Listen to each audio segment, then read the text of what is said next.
ನಮಸ್ಕಾರ. ನೋಡ್ಸಾದ್ರೆ ಕೊನೆಗೂ JD constable ಹುದ್ದೆಗೆ ಅರ್ಜಿ ಕರೆದಿದ್ದಾರೆ. ಇಲ್ಲಿ ಸುಮಾರು 25,000ಕ್ಕಿಂತ ಅಧಿಕ ಪೋಸ್ಟ್ಗಳು ಖಾಲಿ ಇರತ್ತೆ. ಇಲ್ಲಿ 10ನೇ ಪಾಸ್ ಆದವರು, ಅದ ನಂತರ ಡಿಪ್ಲೊಮಾ ಪಾಸ್ ಆದಂತ ಅಭ್ಯರ್ಥಿಗಳಿಗೆ ಅವಕಾಶ ಇರತ್ತೆ. ನೋಡಿ, ಮಹಿಳೆಯರು ಪುರುಷರು ಇಬ್ರು ಅರ್ಜಿ ಸಲ್ಲಿಸೋದಕ್ಕೆ ಅವಕಾಶ ಇರತ್ತೆ. ನೋಡಿ, ಇಲ್ಲಿ ಟೋಟಲ್ ಆಗಿ 25,487 ಪೋಸ್ಟ್ಗೆ ಅರ್ಜಿ ಕರೆದಿದ್ದಾರೆ. ಈ ಒಂದು ನೇಮಕಾತಿ ಯಾವುದೇ ಕಾರಣಕ್ಕೂ ಮಿಸ್ ಮಾಡ್ಕೋಬೇಡಿ.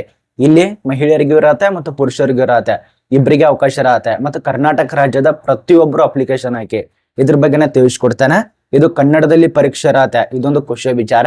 ಎಷ್ಟು ಹುದ್ದೆಗಳು, ಯಾವ ರೀತಿಯಾಗಿ ದೈಹಿಕ ಪರೀಕ್ಷೆ, ಹೈ ಟೆಸ್ಟ್ ಇರಬೇಕು, ಪರೀಕ್ಷೆ ವಿಧಾನ ಯಾವ ರೀತಿಯಾಗಿ, ಪಠ್ಯಕ್ರಮ ಏನು, ಅದ ನಂತರ ಯಾವ ಒಂದು ವಿಷಯಕ್ಕೆ ಸಂಬಂಧಪಟ್ಟಂತೆ ಈ ಒಂದು ಪರೀಕ್ಷೆ ಇರತ್ತೆ, ಎಲ್ಲ ಮಾಹಿತಿ ಇರತ್ತೆ. ಮತ್ತೆ ಯಾವ್ಯಾವ ಒಂದು ವೃಂದದಲ್ಲಿ ಎಷ್ಟೆಷ್ಟು ಪೋಸ್ಟ್ ಖಾಲಿ ಇದಾವೆ, ಪ್ರತಿಯೊಂದು ಮಾಹಿತಿಯನ್ನ ತಿಳಿಸ್ಕೊಟ್ಟಿದ್ದೇನೆ. ಮತ್ತೆ ಅರ್ಜಿ ಸಲ್ಲಿಸುವಂತ ಪ್ರೊಸೆಸಿಂಗ್ ಹೀಗಿರತ್ತೆ, ಡಾಕ್ಯುಮೆಂಟ್ಸ್ ಏನ್ ಬೇಕು, ಎಲ್ಲ ಮಾಹಿತಿ ವಿಡಿಯೋ ಕೊನೆತನಕ ನೋಡಿ ಸಂಪೂರ್ಣ ಮಾಹಿತಿ ಅರ್ಥ ಆಗತ್ತೆ. ಮತ್ತೆ ಈ ಒಂದು ಚಾನಲ್ ಅನ್ನ ಯಾರು ಸಬ್ಸ್ಕ್ರೈಬ್ ಮಾಡಿಲ್ಲ, ಪ್ರಶಾಂತ್ ಅಕಾಡೆಮಿ ಚಾನಲ್ ಅನ್ನ ಸಬ್ಸ್ಕ್ರೈಬ್ ಮಾಡ್ಕೊಳ್ಳಿ. ಬನ್ನಿ ಒಂದೊಂದಾಗಿ ತಿಳಿಸ್ಕೊಡ್ತೇನೆ. ಈಗಾಗಲೇ ಇದ್ರ ಬಗ್ಗೆ ನೀವು ಮಾಹಿತಿಯನ್ನ ತಿಳ್ಕೊಂಡಿರಬಹುದು, ಹುದ್ದೆಗಳ ಬಗ್ಗೆ ಮಾತ್ರ ತಿಳ್ಕೊಂಡಿರಿ. ಬಟ್ ಇದಕ್ಕೆ ಸಂಬಂಧಪಟ್ಟಂತೆ ದೈಹಿಕ ಪರೀಕ್ಷೆ ಬಗ್ಗೆ, ಹೈಟು, ವೇಟು, ಅದ ನಂತರ ಈ ಒಂದು ವೈದ್ಯಕೀಯ ಪರೀಕ್ಷೆ, ಲಿಖಿತ ಪರೀಕ್ಷೆ ಗೊತ್ತೇ ಇರೋದಿಲ್ಲ. ಮತ್ತು ಕನ್ನಡದಲ್ಲಿ ಪರೀಕ್ಷೆ ಇರತ್ತಲ್ಲ, ಅದಕ್ಕೂ ಪಠ್ಯಕ್ರಮ ಹೆಂಗಿರತ್ತೆ ಅದು ಕೂಡ ಗೊತ್ತಿರೋದಿಲ್ಲ. ಎಲ್ಲ ಮಾಹಿತಿ ಇರತ್ತೆ. ಕೊನೆತನಕ ನೋಡಿ. ಮೊದಲಿಗೆ ಸ್ವಲ್ಪ ಹುದ್ದೆ ಬಗ್ಗೆ ಚರ್ಚೆ ಮಾಡೋಣ. ಯಾಕಂದ್ರೆ ನೀವು ತಿಳ್ಕೊಂಡಿರ್ತೀರ, ಬಟ್ ತಿಳಿಯಲ್ದವ್ರೆ ಈ ಒಂದು ನೋಡ್ತಾ ಇರ್ತಾರ. ಅವ್ರಿಗೆ ಗೊತ್ತಾಗ್ಬೇಕಲ್ಲ ಯಾವ ಪೋಸ್ಟು ಹೆಂಗೆ ಏನು ಅಂತ ಹೇಳಿ. ಬನ್ನಿ ಒಂದೊಂದಾಗಿ ತಿಳಿಸ್ಕೊಡ್ತಾನೆ. ನೋಡಿ, ಇಲ್ಲಿ ಖಾಲಿರುವಂತ ಸಂಸ್ಥೆ ಹೆಸರು ಇಲ್ಲಿ ನೋಡಿ, ನಮ್ಮ ಒಂದು ಭಾರತೀಯ SSC ಇಲಾಖೆ. ಇದರಲ್ಲಿ ಕೂಡ ಮೊನ್ನೆ ಹಗರಣ ಆಗಿತ್ತು, ಎಷ್ಟೆಷ್ಟು ಕೋಟಿಗೆ ಮಾರ್ಕೊಂಡಿರ ಅಂತೇಳಿ ಹಗರಣ ಆಗಿತ್ತು. ಮತ್ತೊಂದು ಎಕ್ಸಾಮ್ ನಡೆಸಿದ್ರು, ಅದು ನಿಮಗೆ ವಿಷಯ ಗೊತ್ತೇ ಇದೆ. ಈಗ SSC ಇಲಾಖೆಯಲ್ಲಿ ಅರ್ಜಿ ಕರೆದಿದ್ದಾರೆ. ನೋಡಿ, ಟೋಟಲ್ ಖಾಲಿರುವಂತ ಪೋಸ್ಟು ಸುಮಾರು 25,487 ಪೋಸ್ಟ್ಗೆ ಈಗ ಪ್ರಸ್ತುತ ಅಧಿಸೂಚನೆ ಆಗಿದೆ. ಇದಕ್ಕೆ ಸಂಬಂಧಪಟ್ಟಂತೆ ನಿನ್ನೆ ತಾನೇ ನಾನು ಟೆಲಿಗ್ರಾಮ್ ಗ್ರೂಪ್ದಲ್ಲಿ ಅಪ್ಡೇಟ್ ಕೊಟ್ಟಿದ್ದೇನೆ. ಇಲ್ಲಿ ಮೊದಲನೇದಾಗಿ ಅರ್ಜಿ ಸಲ್ಲಿಸುವಂತ ದಿನಾಂಕ ಬಗ್ಗೆ ನೋಡಿ.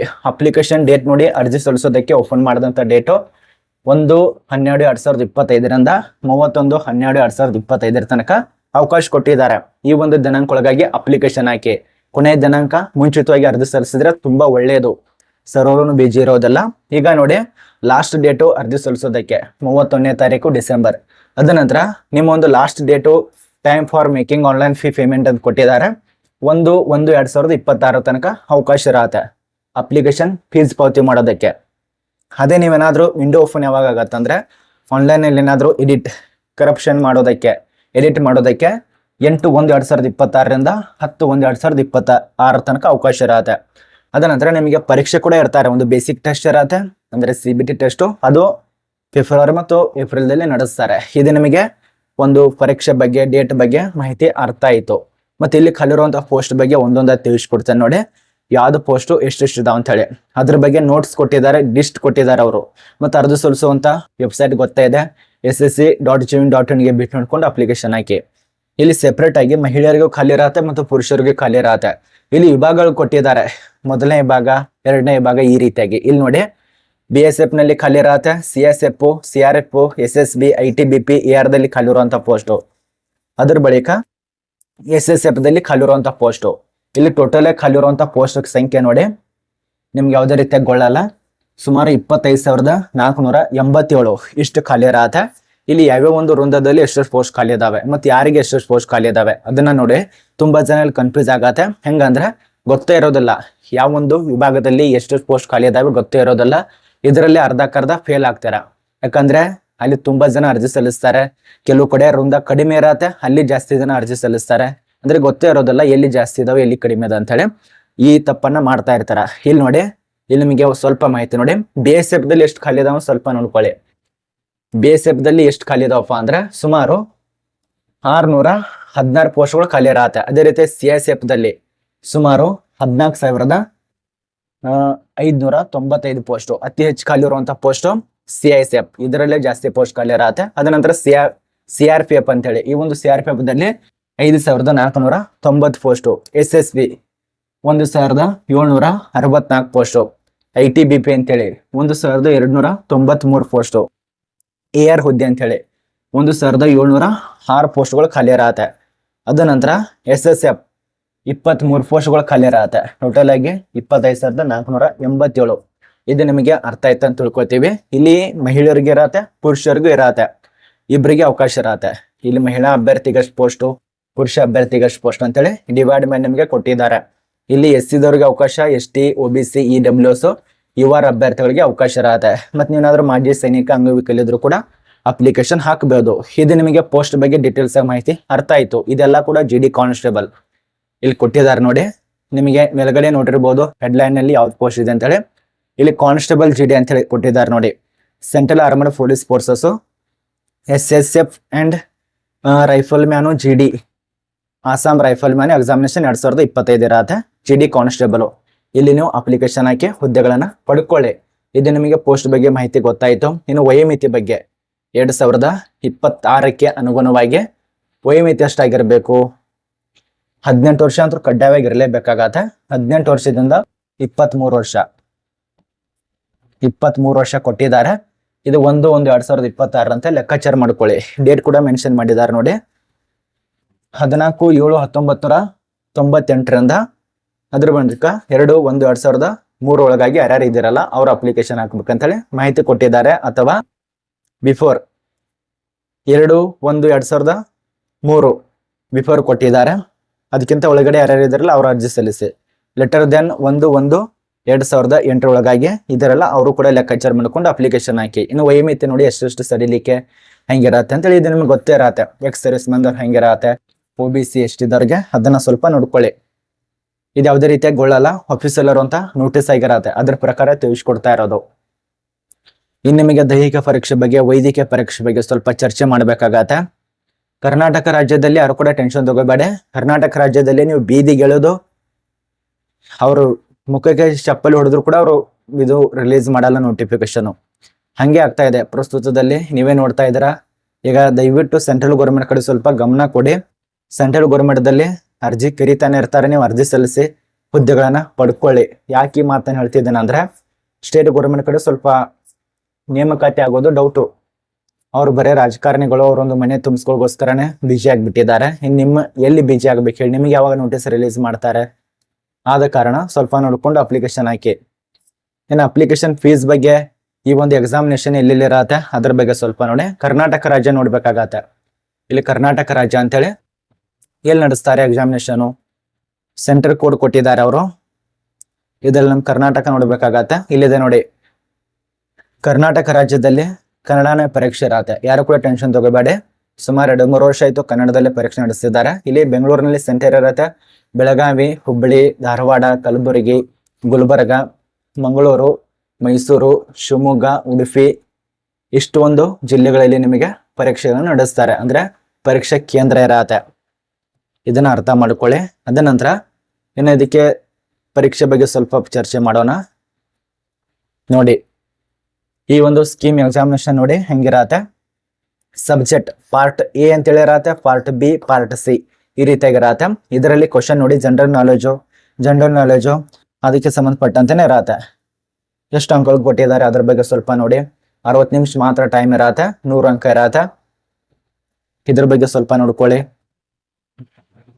ಈ ಒಂದು ಪೇಜ್ ಎಷ್ಟಿದೆ ಅಂದ್ರೆ ಸುಮಾರು 74 ಪೇಜನ್ನ ರಿಲೀಸ್ ಮಾಡಿದ್ದಾರೆ. ಇನ್ನಿಲ್ಲಿ ದೈಹಿಕ ಪರೀಕ್ಷೆ ಬಗ್ಗೆ ಸ್ವಲ್ಪ ನೋಡಿ. ಈ ಒಂದು ದೈಹಿಕ ಪರೀಕ್ಷೆ ತಿಳಿಸ್ಕೊಡೋಕ್ಕಿಂತ ಮುಂಚಿತವಾಗಿ ಇದರದ್ದು ನೋಟಿಸ್ದು ಸ್ವಲ್ಪ ನಾರ್ಮಲ್ ಆಗಿ ಬೇಸಿಕ್ ಆಗಿ ತಿಳಿಸ್ಕೊಡ್ತಾನೆ. ಎಲ್ಲ ಕವರ್ ಆಗ್ಬಿಡತ್ತೆ. ಕಾನ್ಸ್ಟೇಬಲ್ GD ಇರತ್ತೆ, ಸಾಮಾನ್ಯ ಕರ್ತವ್ಯ ಅಂತ ಹೇಳಿ. ಆಲ್ ಇಂಡಿಯಾದಲ್ಲಿ ಕೆಲಸ. ಆಯ್ಕೆ ಆದ್ರೆ 21,700ರಿಂದ 69,100 ತನಕ ಪರ್ ಮಂತ್ ಆಗಿ ಸ್ಯಾಲರಿ ಕೊಡ್ತಾರೆ. ವಯೋಮಿತಿ ಬಗ್ಗೆ ತಿಳಿಸ್ಕೊಟ್ಟಿದ್ದೇವೆ. ವಿದ್ಯಾರ್ಹತೆ SSLC, ಡಿಪ್ಲೊಮಾ, ಪದವಿ ಈ 3 ತೆರಗಡೆ ಹೊಂದಿದವರು ಅಪ್ಲಿಕೇಶನ್ ಹಾಕಿ. ಅಥವಾ SSLC ಮಾತ್ರ ತೆರಗಡೆ ಹೊಂದಿದವರು ಕೂಡ ಅಪ್ಲಿಕೇಶನ್ ಹಾಕಬಹುದು. ಯಾವುದೇ ತೊಂದರೆ ಇಲ್ಲ. ಅರ್ಧಿ ಶುಲ್ಕದಲ್ಲಿ ಸಾಮಾನ್ಯ OBC EWS ಅವರಿಗೆ 100 ರೂಪಾಯಿ ಮಾತ್ರ.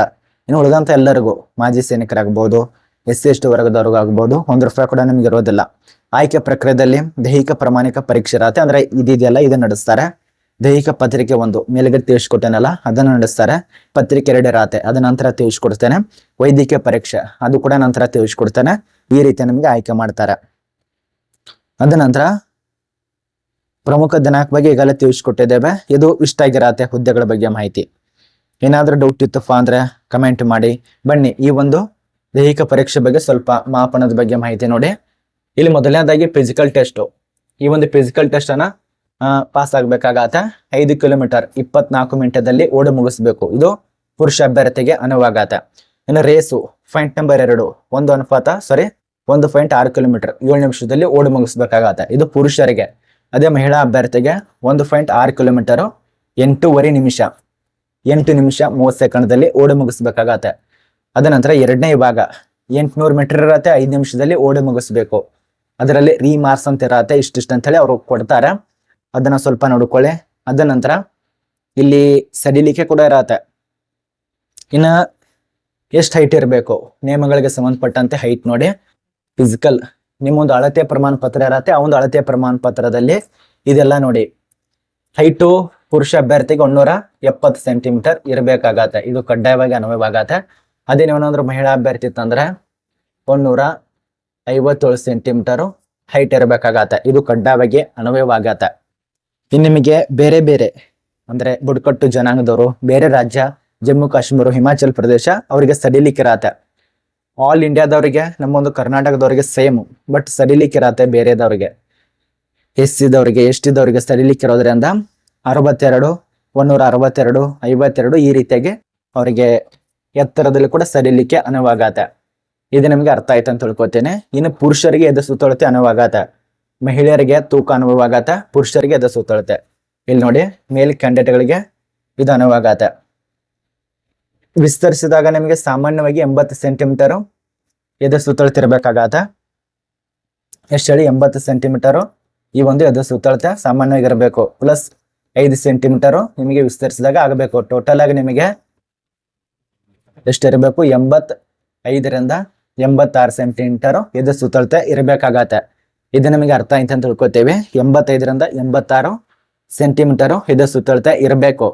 ಎದೆ ಸುತ್ತಳತೆ ಅಷ್ಟಿಲ್ಲಪ್ಪ ಅಂದ್ರೆ, ಸೆಲೆಕ್ಟ್ ಆಗಲಿಲ್ಲ ಅಂದ್ರೆ ಡೈಲಿ ಜಿಮ್ಮಿಗೆ ಹೋಗಿ ಅರ್ಥ ಮಾಡ್ಕೊಳ್ಳಿ, ಡಿಪ್ಸ್ಗಳನ್ನ ಪ್ರಾಕ್ಟೀಸ್ ಮಾಡಿ.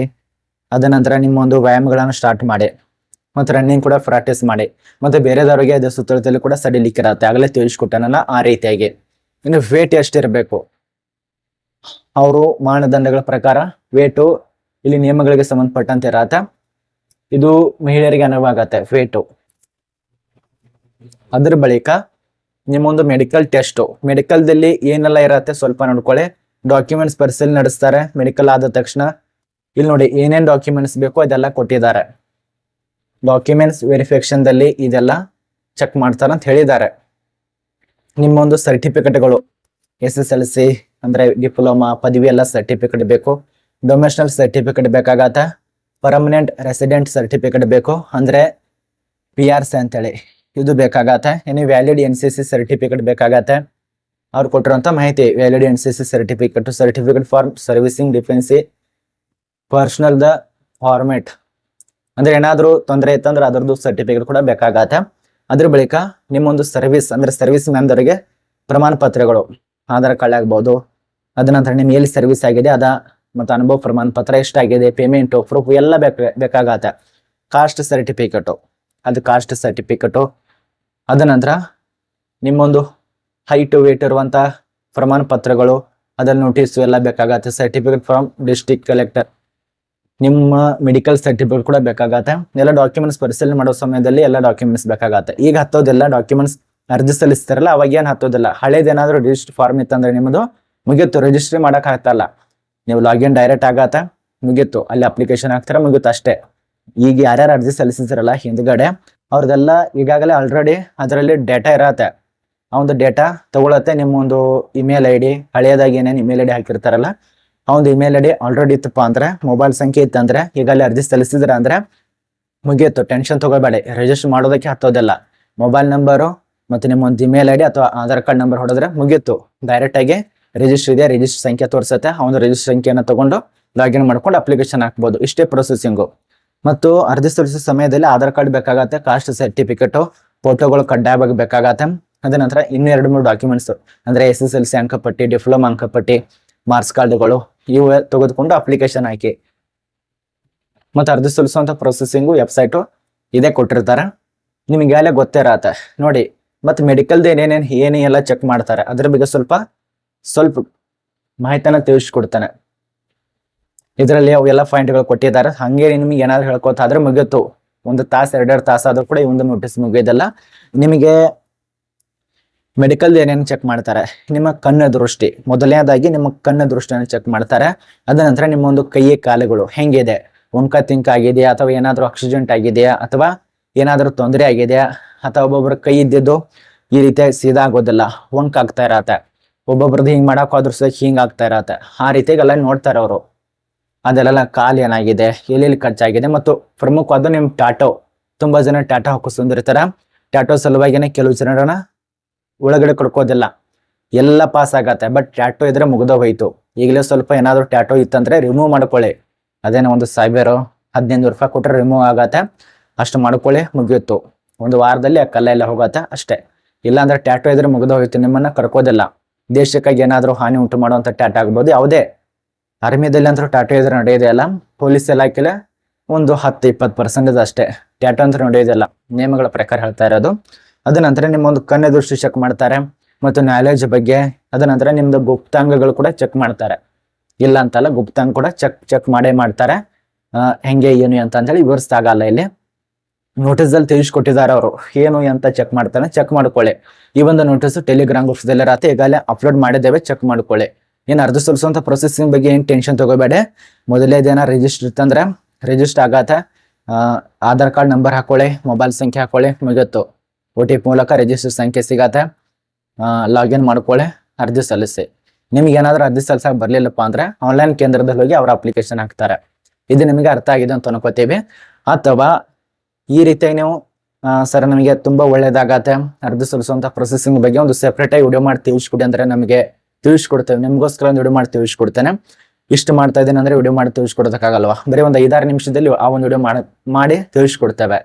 ಇದೇ ರೀತಿಯಾಗಿ ನಿಮಗೆ ಮಾಹಿತಿ ಗೊತ್ತಾಗಬೇಕು ಅಂದ್ರೆ ನಾನು ವಿಡಿಯೋ ಮಾಡಿ ತಿಳಿಸ್ಕೊಟ್ರೆ ಕೆಲವು ಹೆಲ್ಪ್ ಆಗತ್ತೆ. ಅಂದ್ರೆ ಹಣ ಉಳಿಯುತ್ತೆ, ಅದೇ ಡೇಟಾ ಅಷ್ಟೇ ಖರ್ಚಾಗತ್ತೆ. ಮೊಬೈಲ್ನಲ್ಲಿ ಅರ್ಜಿ ಸಲ್ಲಿಸ್ತಾರ ತುಂಬಾ ಜನ.